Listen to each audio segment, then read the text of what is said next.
This is the first time ever showing the importance of Switzerland for Basquiat and also what the presence of Basquiat has meant here. Switzerland is part of shaping his vocabulary at a certain moment, and that goes on over the years to come.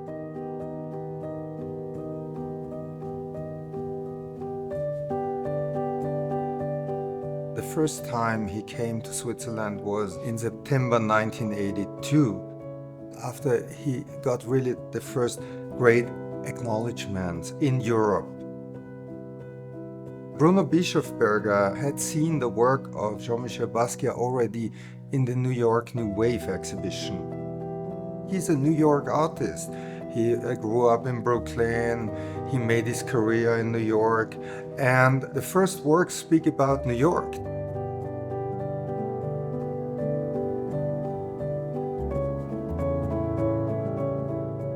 Bischofberger immediately asked Basquiat to join his gallery, and he made his first solo exhibition in September 1982.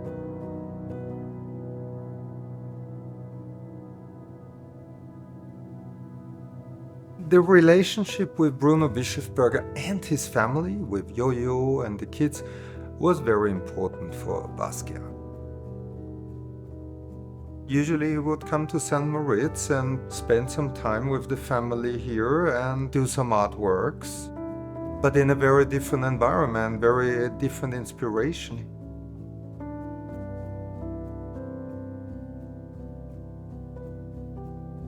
The quietness, the blackness of the sky with the beautiful stars, what you could not see in New York because of the light smoke.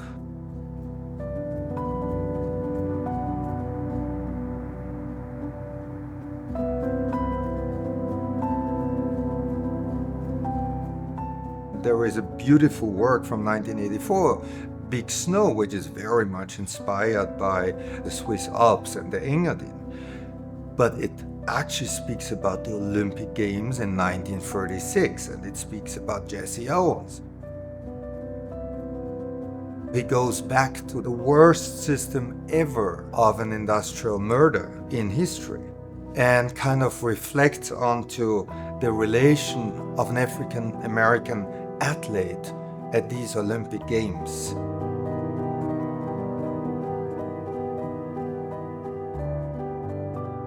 The question of identity is a main question Basquiat raises in his artworks.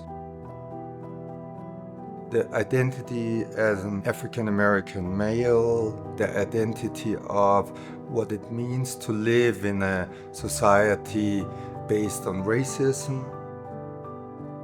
So he was looking at the small differences in society, in life. That's what you see in the work. And it got more and more refined because he got more and more information about the question of colonialism, the question of Black Atlantic, the question of how racism was kind of born.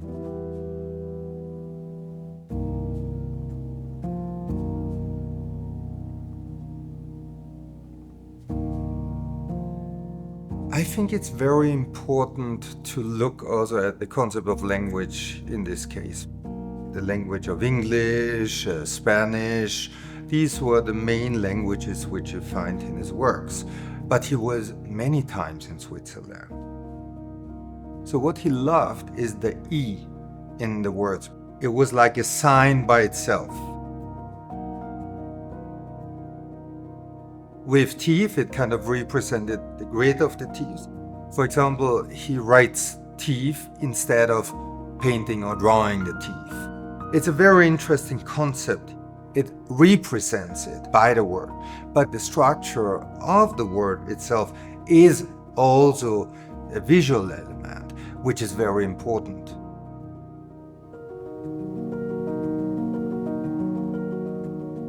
One of the true masterpieces created by Basquiat is the Dutch Settlers. It is a history painting in a classical thinking, but it is actually a new history painting.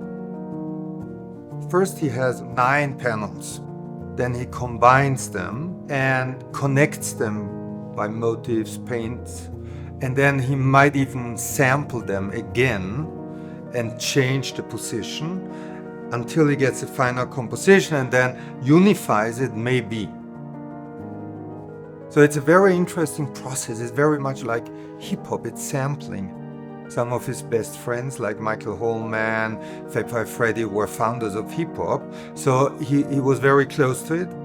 It brings you the sound and visual bites together in a historical knowledge room he builds solidly on 9 panels.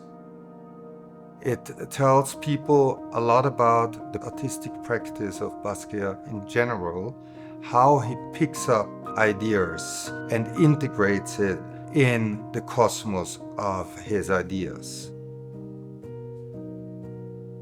We get inspirations, we have all these browser windows open, we have all these ideas. It is the way we work today, the way we look at history today, fragmented.